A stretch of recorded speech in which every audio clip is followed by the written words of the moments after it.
Assalamualaikum warahmatullahi wabarakatuh. Perkenalkan, nama saya Fitriana Sani. Di sini saya akan menjelaskan gambaran umum dari sosiologi ekonomi. Fenomena dan aktivitas ekonomi yang berkembang di masyarakat seperti aktivitas produksi, pengolahan, pemasaran, dan berbagai lembaga perekonomian yang ada sesungguhnya sudah ada sejak lama dan menjadi fokus perhatian dari sosiologi klasik. Tokoh sosiologi klasik seperti Emil Durkheim, Max Weber, dan Karl Marx menaruh perhatian pada keterkaitan ekonomi dengan kelas sosial, agama, birokrasi, dan aspek-aspek sosial lainnya. Sekitar tahun 1980-an, lahirlah sosiologi ekonomi yang baru, yang tidak hanya menaruh perhatian pada aspek produksi dan kehidupan di dunia industri, tetapi juga menaruh perhatian pada persoalan sosial ekonomi yang semakin luas. Seperti Marx Granovetter yang mengenalkan 3 konsep penting, yakni pelekatan, jaringan, dan konstruksi sosial ekonomi. Selanjutnya ada tokoh bernama Pierre Bourdieu yang muncul pada tahun 2000-an dengan mengenalkan konsep seperti habitus, ranah, kepentingan, dan juga modal. Dalam 1 dekade terakhir, sosiologi ekonomi baru semakin berkembang pesat dan merambah wilayah kajian yang semakin luas, meliputi banyak fenomena ekonomi yang substantif.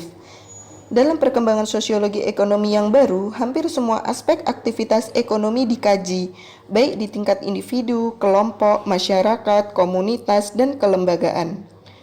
Sosiologi organisasi, pasar dan lembaga ekonomi lainnya, konsumsi dan waktu luang, isu-isu makro seperti perkembangan kapitalisme, analisis komparatif sistem perekonomian, dan dampak perekonomian terhadap kebudayaan dan agama, merupakan beberapa wilayah kajian dari sosiologi ekonomi yang baru yang terus berkembang hingga saat ini.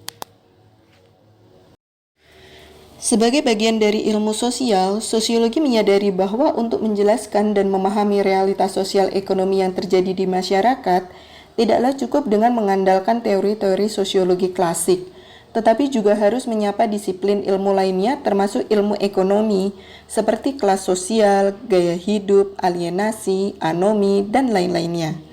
Sebagai contoh, seseorang yang meyakini dengan menggunakan tas merek tertentu akan menaikkan gengsinya di mata orang-orang di lingkungan sosialnya.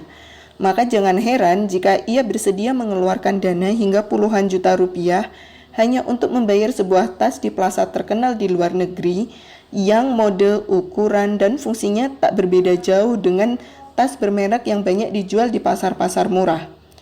Seseorang juga dapat membeli tas atau produk-produk industri budaya yang lainnya dalam jumlah sebetulnya sudah tidak lagi dibutuhkan, sehingga mereka menjadi pemboros, dan konsumen seolah tidak pernah puas untuk terus mengkonsumsi berbagai produksi keluaran terbaru.